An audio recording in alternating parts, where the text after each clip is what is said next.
Tamil Nadu assembly సమావేశాలు live చూద్దాం.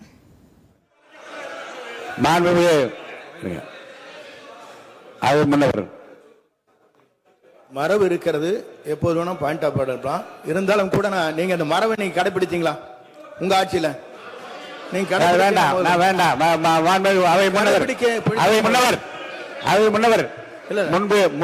முன்பு எப்படி நடந்தால் என்பதை பற்றியோ முன்பு நடந்த நிகழ்வுகள் பற்றியோ நீங்கள் சொல்லி மீண்டும் மீண்டும் இந்த அவையினுடைய மாண்பை குறைக்க வேண்டாம் என்று நான் கேட்டுக்கொள்வது வேண்டாம்.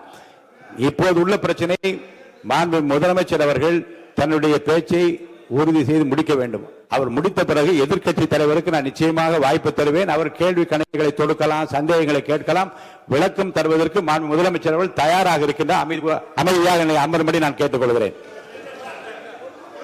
இப்போது நான் அனுமதிக்க முடியாது. மாண்பு முதலமைச்சர் உரையை தொடரலாம்.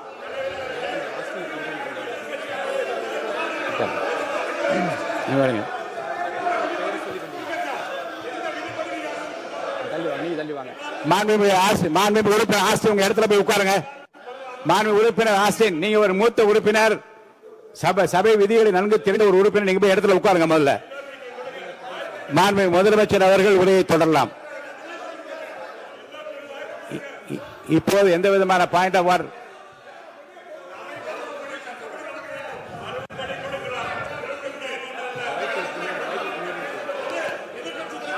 நான் வாய்க்கப்பட்டன.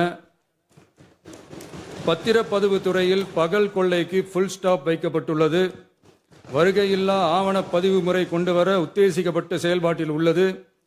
அரசு மற்றும் தனியார் மருத்துவமனையில் ஸ்கேன் மையங்களில் கருவுறுவதற்கு முன் மற்றும் பின் ஏற்படும் தவறுகளை கண்காணிக்கவும் மருத்துவ நிறுவனம் முறைப்படுத்தும் சட்ட விதிகள் பின்பற்றப்படுகிறதா என கண்காணிக்கவும் மருத்துவ மற்றும் ஊரக பணிகள் இயக்கத்தின் பயன்பாட்டிற்காக 40 புதிய வாகனங்கள் வழங்கப்பட்டுள்ளது. கூட்டுறவு வங்கியின் ஏழை எளிய மக்கள் வாங்கிய கடனுக்கு முதல் முத்தாய்ப்பாக ரூபாய் 2045 கோடி தள்ளுபடி வழங்கி ஆணையிடப்பட்டுள்ளது. ஒன்றிய அரசிடம் கேட்டுக்கொண்டதற்கிணங்க கடந்த 2 வருடமாக நிறுத்தி வைக்கப்பட்ட இருந்த ஜல் ஜீவன் மிஷன் திட்டம் புதுப்பிக்கப்பட்டு ஜல் ஜீவன் மிஷன் திட்டம் 2.0 நடைமுறைக்கு கொண்டு வரப்பட்டுள்ளது.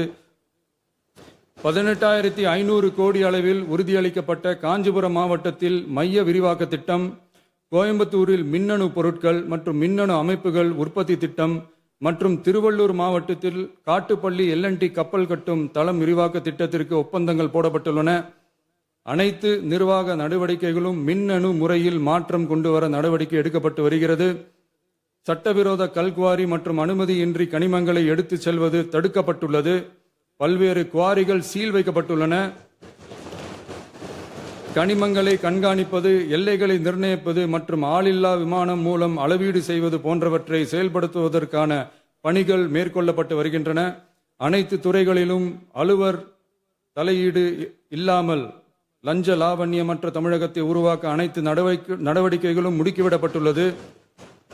இதெல்லாம் சாம்பிள் தான், இன்னும் இருக்கு. இந்த வெறும் 40 நாளுக்குள்ளேயே இவ்வளவு செஞ்சிருக்கோம்னா இனி வர்ற நாட்கள்ல கொஞ்சம் கொஞ்சமா படிப்படியா ஸ்டெடியா உழைச்சி லஞ்சலாவணம் இல்லாத, ஊழல் இல்லாத, பெண்களுக்கு பாதுகாப்பான, சுதந்திரமான, டிரான்ஸ்பரண்டான தமிழ்நாட்டை நம்ம சொந்தங்களான தமிழக மக்களுக்கு தர்றது தான் நம்மளோட ஒன் அண்ட் ஒன்லி டார்கெட். கண்டிப்பா அதை நிறைவேற்றியே காட்டுவோம். 8 கோடி மக்கள் நம்மளோட இருக்கிறப்போ ஏங்க அதை செய்ய முடியாது? மாண்புமிகு பேரவைத் தலைவர் அவர்களே, தமிழ்நாட்டின் கருவூலம் எப்படி திசை மாறி உருமாறி தேய்ந்து ஓய்ந்து கிடக்கிறதுன்னு சொன்னாங்க. திசை மாறி உருமாறி தேய்ந்து ஓய்ந்துன்னு வசனம் மாதிரி ரைமிங்கா இல்லாம வளமான இலக்கியமா இதே சபையில பேசினவங்களோட திறமையா கட்சி நிதின்ற பேர்ல அடிச்ச கொள்ளைய ஒன்னா கவர்மெண்டோட கஜானாக்குள்ளேயே கொண்டு சேர்த்துக்கிட்டே இருக்கிறாங்க. இப்பவும் சொல்றேன், மக்கள் பணத்துல இருந்து ஒரு பைசா கூட தொடமாட்டோம், தொடவும் விடமாட்டோம், தொட்டா விடமாட்டோம். இதுக்கு முன்னாடி தொட்டவங்களையும் விடமாட்டோம். ஒவ்வொரு ஊழலா வெளியில வரும் போலயே ஒவ்வொரு வேஷமா கலைஞ்சிரும் போலயே இங்க இருக்கிற நிறைய பேரு நடுங்கி போய் இதுல நம்ம மேல அவதூறு வேற. இப்ப புதுசா ஒரு வெப்பன் ஒண்ணு கொண்டு வந்திருக்காங்க. அது என்ன தெரியுமா? அவங்க தயவால தான் நம்ம ஆட்சி நடக்குதான். மக்கள் தயவால இந்த ஆட்சி நடந்துகிட்டு இருக்கு. மனசாட்சி உள்ள சக்திகளோட ஆதரவால இந்த ஆட்சி நடந்துகிட்டு இருக்கு. நாங்க தான் அனுப்பி வச்சோம் அப்படின்றாங்களே. அனுப்பி வச்சவங்களுக்கு மினிஸ்ட்ரியில இடம் கொடுத்தா ஏன் கதறீங்க? ஏன் இவ்வளவு கோபம்? ஏன் இவ்வளவு கதறல்ஸ்? இதுல இன்னொரு முக்கியமான விஷயம், மார்க்சிஸ்ட் கம்யூனிஸ்ட் கட்சி நமக்கு ஆதரவு கொடுத்தது சுயேட்சையா எடுத்த முடிவுன்னு சொல்றாங்க. அதே மாதிரி இந்திய கம்யூனிஸ்ட் கட்சி நமக்கு ஆதரவு கொடுத்தது சுயேட்சையா எடுத்த முடிவுன்னு சொல்றாங்க. இதுல எங்க இருந்து நாங்க தான் அனுப்பி வச்சோம்னா புரியலையே. மக்களுக்கு நல்லா புரியும், எல்லாத்தையும் தெளிவா பார்த்துக்கிட்டு இருக்கிறாங்க.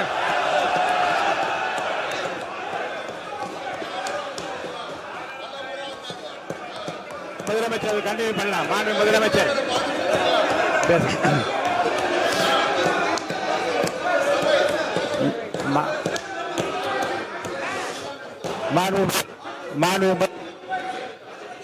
முதலமைச்சர் கண்டினியூ பண்ணலாம். நீங்க கண்டினியூ பண்ணலாம்.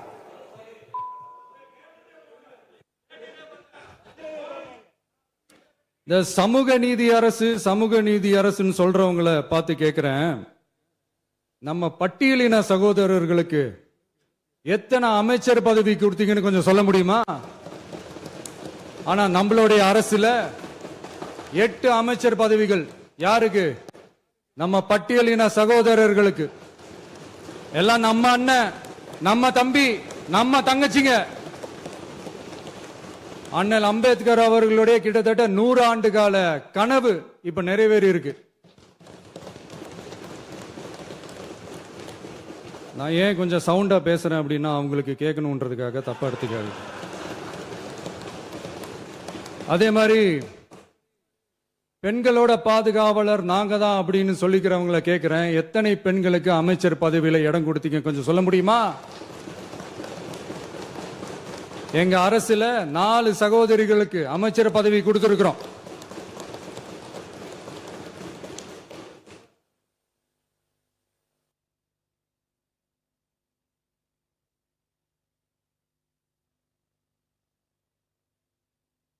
அதனால மக்களால் நிராகரிக்கப்பட்டு மக்களால் அகற்றப்பட்டவங்களுக்கு ஒண்ணு சொல்லிக்கிறோம், தப்பே செய்ய மாட்டோம், ஊழலே செய்ய மாட்டோம், நேர்மையா தான் இருப்போம், நியாயமா தான் இருப்போம் அப்படின்னு சொல்றவங்களால மட்டும்தான் கூட்டணி ஆட்சி அமைக்க முன்வரும். ஆட்சியிலையும் பங்கு, அதிகாரத்திலையும் பங்கு கொடுக்க முன்வரும். ஊழல்லையே ஊறி போனவங்களால இந்த கூட்டணி ஆட்சியோ, ஆட்சியிலையும் பங்கோ, அதிகாரத்திலையும் பங்கோ கொடுக்க முன்வராது. மெஜாரிட்டி இருந்தாலும் தரமாட்டாங்க, மெஜாரிட்டி இல்லைனாலும் தரமாட்டாங்க. கேட்டா ரெடிமேடா ஒரு பதில் ஒண்ணு வச்சிருப்பாங்க, கூட்டணி ஆட்சியை மக்கள் விரும்ப மாட்டாங்கன்னு. அதே மக்கள் தான் இப்ப அவங்கள பார்த்து சிரிக்கிறாங்க. நான் பதவி ஏத்த அன்னைக்கு கொஞ்சம் டைம் அவகாசம் கேட்டேன். எதுக்கு கேட்டேன்? நிதி நிலைமை எல்லாம் கொஞ்சம் மோசமா இருக்குது, அதெல்லாம் கொஞ்சம் சரி செஞ்சுக்கிட்டு படிப்படியா கொஞ்சம் கொஞ்சமா நான் கொடுத்த வாக்குறுதிகள்லாம் செயல்படுத்துவேன், அதுக்காக கொஞ்சம் டைம் அவகாசம் கேட்டேன். நான் ஏதோ வேற எதுக்காகவோ வேற யாருக்காகவோ ஏதோ அவகாசம் கேட்ட மாதிரி. இங்க சபையில இல்லாதவங்களை பத்தி பேச வேண்டாம்னு நினைக்கிறேன்.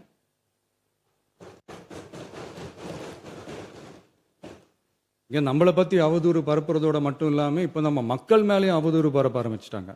மக்கள் நமக்கு ஓட்டு போட்டது தப்பா, குடும்பமா நமக்கு ஆதரிச்சது தப்பா. இது இப்போ இல்ல, நான் சொல்றது எம்ஜிஆர் அவர்கள் காலத்திலிருந்தே. அப்பவே அவர் ஜெயிச்சப்போ அதே மக்களை தப்பா பேசுறது.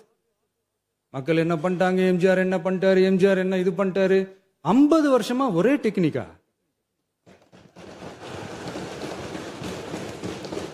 டெக்னாலஜி எல்லாம் மாறி வேற எங்கேயோ போயிட்டு இருக்கு பாஸ். இதுல கொஞ்சம் டெக்னிக்காச்சும் கொஞ்சம் மாத்தினா கொஞ்சம் நல்லா இருக்கும்.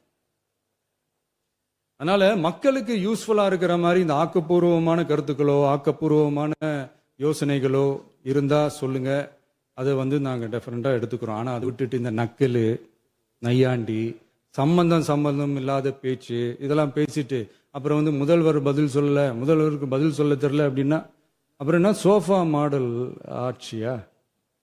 அது என்னன்னு புரியறதுக்கே எனக்கு ரொம்ப நாள் ஆச்சு. இந்த sofa set, table chair, teapoy, furniture பிசினஸ்லாம் வேற எங்க வெளியில போய் பண்ண சொல்லுங்க.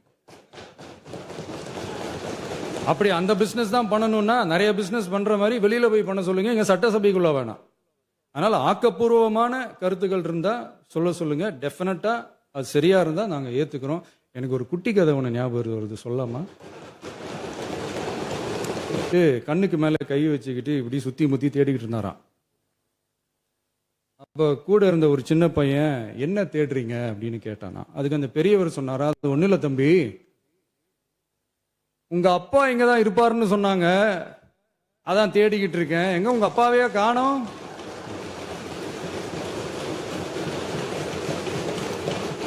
இல்ல அந்த எங்களுக்கும் நக்கலா நையாண்டியா சம்பந்தம் இல்லாத குட்டி கதை இதெல்லாம் எங்களுக்கும் பேச தெரியும். அந்த கதையில பெரியவர் அப்படி சொன்னாராம், தப்பா எடுத்துக்காதீங்க. அந்த கதையில பெரியவர் அப்படி கேட்டாராம். அதனால யாரும் இங்க டென்ஷன் ஆக வேணாம். அதனால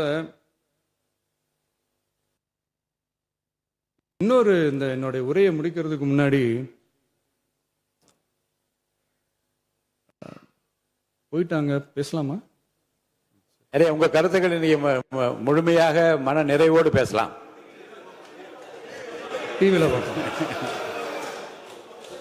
சரி, அதான் 5 நிமிஷம் பேசுனதுக்கே கொளத்தூரி இந்த ஆட்டம் அடிச்சு பேசுனா அப்புறம் என்ன பண்றது? கடைசியா நான் இந்த உரையை முடிக்கிறதுக்கு முன்னாடி ஒரு முக்கியமான ஒரு விஷயம் பத்தி சொல்லணும். ஆளுநர் உரை அன்னைக்கு இந்த தமிழ் தாய் வாழ்த்துக்கு அப்புறம் தேசிய கீதம் பாடினது தப்பு, தேசிய கீதம் 2 முறை பாடினது தப்பு, அப்படி ஒரு நிகழ்வு இதுக்கு முன்னாடி இந்த சட்டசபையில நடந்ததே கிடையாது, அந்த மரபையே மாத்திட்டீங்க, இப்படி ஒரு பெரிய ஒரு போர் மாதிரி எதிர்கட்சியை சார்ந்தவங்க எல்லாம் சொன்னாங்க இல்லையா? அந்த மாநில உரிமை போராளிகளை, அந்த மரபு காக்கிற உரிமை போராளிகளை ஒரே ஒரு கேள்விதான் கேட்கணும். 2021 ஆகஸ்ட் 2 ஞாபகம் இருக்கா? Centenary celebration of Tamil Nadu legislature. அந்த ஃபங்க்ஷன்ல நம்ம முன்னாள் முதலமைச்சர் கருணாநிதி அவர்களோட கலைஞர் அவர்களுடைய கலைஞர் அவர்களுடைய புகைப்படத்தை மாண்புமிகு குடியரசுத் தலைவர் திறந்து வைக்கிற ஒரு ஃபங்க்ஷன். அந்த ஃபங்க்ஷன்ல national anthem followed by Tamil தாய் வாழ்த்து அப்படின்னு அறிவிச்சது ஞாபகம் இருக்கா? அதாவது தேசிய கீதத்துக்கு அப்புறமா 2வது முறையா, நோட் திஸ் பாயிண்ட் மாண்புமிகு பேரவைத் தலைவர் அவர்களே, ப்ளீஸ் நோட் திஸ் பாயிண்ட். தேசிய கீதத்துக்கு அப்புறம் 2வது முறையாக தமிழ் தாய் வாழ்த்து பாடப்படும் அப்படின்னு சொன்னது ஞாபகம் இருக்கா? அதுவும் முத்தமிழ் அறிஞர் அப்படின்னு சொல்ற நம்ம கலைஞர் அவர்களுடைய அந்த புகைப்படம் வெளியிட்டு விழாவில் அவர் இருந்த இதே சபையில தமிழை 2வது இடத்துக்கு தள்ளினது யாருன்னு ஞாபகம் இருக்கா? அது மட்டும் இல்ல,